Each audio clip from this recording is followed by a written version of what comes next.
How many people here work somewhere but really want to have their own business or hustle? Raise your hands. A lot. For me, the internet is for you. For me, if I sat down with these two dudes, the black shirt and the white shirt right in this third row, and they both raised their hands, for me, it's not about, if I was sitting down with you for 3 hours, it's not about coming up with a business that's gonna do 10 million bucks. It's about understanding how much money you make now working a job, what you spend your money on to live, and trying to figure out how quickly you can get into a place where you don't have to work in a job. One more time, how many hands work somewhere but want to do their own thing? Raise your hands. More than half this audience. Meanwhile, let me tell you why most of the hands that just went up will never get there. They buy dumb shit. Do you know how many people here literally drive cars to impress people that they fucking hate? People literally going in debt or getting further from leaving the job they don't like to do something that will make them happy because they have to buy a certain car that has a logo that impresses people that they fucking despise. Do you understand how fucked up that is? Do you know how many people here live in homes where they don't use more than half the rooms in the house? Like, we are so fundamentally in a vortex that makes no sense that I am unbelievably passionate understanding how much money you make and what you can do to get off of it. But the problem is, again, people are doing so many things to keep up with the Joneses, to make it look like they're successful, to appease their parents, and a million fucking other things that have nothing to do with themselves. And we need to change that fucking game. Thank you. And the internet is the most likely thing.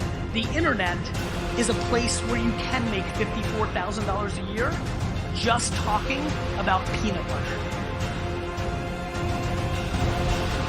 This is important, guys. This is super duper important what I'm talking about. The internet, unlike the real world, is a place where the long tail gets rewarded. The long tail. The reason I'm on this ridiculous to many people garage sale hustle thing is because the quickest way, by the way, because I knew I was going to be here, do you know how crazy it is, especially in a market like this where eBay, because Amazon wasn't here, is even more mature and ahead? Do you understand how crazy it is that if you went to the clearance aisles of your 5 biggest retailers in Australia, bought things on clearance, went home, relisted it, and posted on eBay, that the far majority of this audience could make between $50,000 to $100,000 a year just on doing that for 9 to 10 hours a day? Meanwhile, everybody's sitting here with the next big app that's going to be the next fucking Uber for lawnmowers.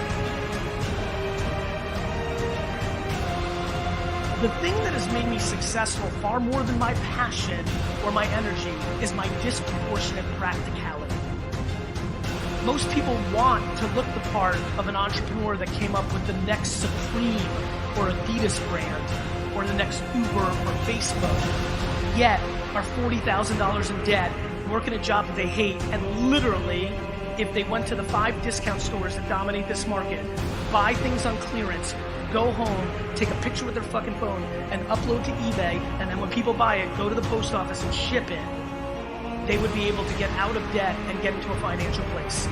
But people don't want to do that because they don't want to be judged for that being their hustle. Most people in this room, in this world, would rather lose looking like they're doing something successful than win and be judged for doing something that seems dorky. It's fucking facts. And that leads me to the thing that I matter the most, which is why you are living your life based on other people's opinions. If I could punch every person's mom in the face in this audience, I would. It's scary to me how much pressure parents put on their kids and use them as products to look good to the other parents that they're spending their time on when it is not in the best interest of their kids' happiness. It's just a real broken system. It's really unfortunate. And I am the byproduct of parents that went the other way, which really allowed me to lean into the things I was passionate about, even though in the 90s in America, immigrant kids were supposed to get straight A's. follow me on Instagram, you saw my report card. That thing is fucking ugly. That is the reason I get to stand here today. Because I had nothing, so I had adversity. Because the quickest way not to win in life is have too much when you start. And two, I was able to breathe. I am here, and I promise, if you really study me, all I'm doing, and it took me a little while to realize it, is all I'm doing is I'm trying to do to the world what my parents did to me. I feel such a level of guilt and gratitude, mix of the two, of how I had it, that all I'm trying to do with my popularity or my attention is create the shield for you to point to. Do you know how happy it makes me how many people use my content to show to the person they're fighting with internally or subconsciously to give them the air cover to do the thing they want to do? That makes me feel incredible. It's the great gift of my life that a lot of people use my content to give them permission to do the fucking thing that they want to do. And that is what drives me to fly across the whole world and keep doing it. That is unbelievably fulfilling. I'm gonna get mine. I have news for everybody. I got mine long before I got on stage and started doing stuff. I don't need to monetize my audience. There's no fucking product that I'm gonna try to make you buy for the next fucking 14 minutes. What I'm doing,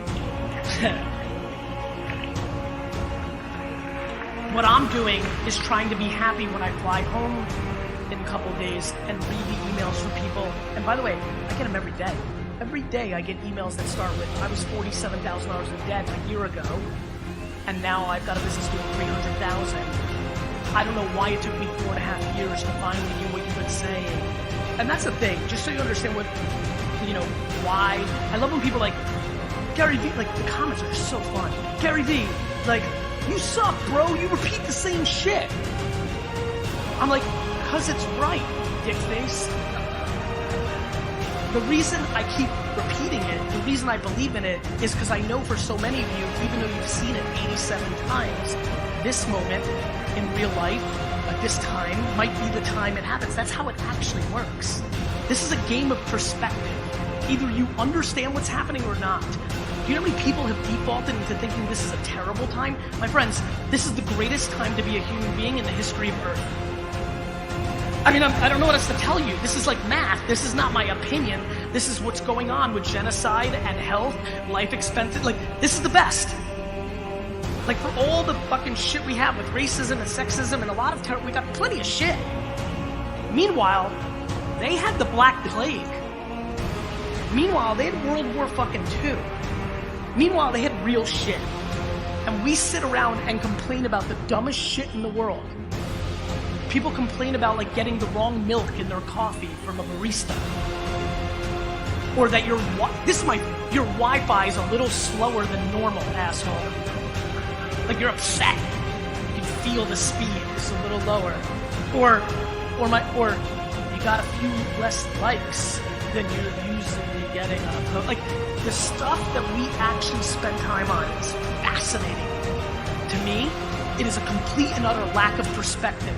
And so, I spend all my time trying to contextualize what's actually happening. What's actually happening is the internet is finally mature enough that is at such a scale that literally every person in this room can win and not at the expense of anybody else in this room. Because the long tail is that huge if they're willing to lean into things that most people aren't willing to lean into. Humility. Getting quiet in their head from everybody else's judgment. Patience as fuck. Patience as fuck. Nobody has ever built anything meaningful overnight. People have inherited money. You could win the lotto. It happens. But not for the 99.9%. And all of this is available to every person here if they're willing to figure out how they communicate to the world. And now the most important part. I laughed at you. You know why?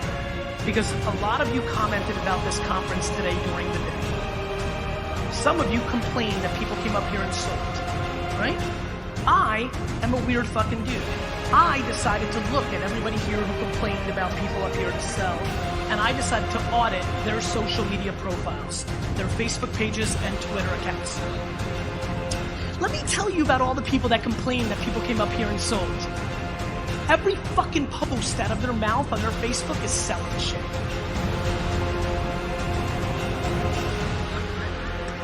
It's fucking funny. It's fucking hypocrisy at scale. People shitting on other people selling, yet every post out of their mouth is buy this. My favorite, one person here complaining has every post is come for my free assessment, which is their sales pitch. And so I highly recommend everybody here starts really becoming religious about empathy. You want to really win in life? Figure out what empathy is and practice it. And I have no idea how to teach it, but fucking get it into your skull. The reason I sell so well is because the only thing I think about is the audience. Not what's in it for me, what's in it for them. That will always work. The reason I have a good organization and culture is because I worked for 900 people, not they worked for me. The biggest mistake that many of you will make within an organization is when you go from doing to being a manager, you think you've made it and now people work for you. That's the beginning of you working for them. And so we are really in desperate need of perspective. And so what you may want to do is not actually strategize your Instagram post based on how many followers or likes you're going to get, but maybe actually weirdly, maybe just one time, it would be a good idea to think what the few people that decided to follow you actually get out of you putting that picture up. Maybe that will work. You want to build a fucking audience? It's not going to be bullshit engagement groups or fake followers or all the other horseshit hacks that everybody wants to fucking figure out to have the perception of having 4,000 or 10,000 or 100,000 fans. It's actually putting in the work to create a meaningful community based on you actually bringing them value. How about that for a fucking strategy?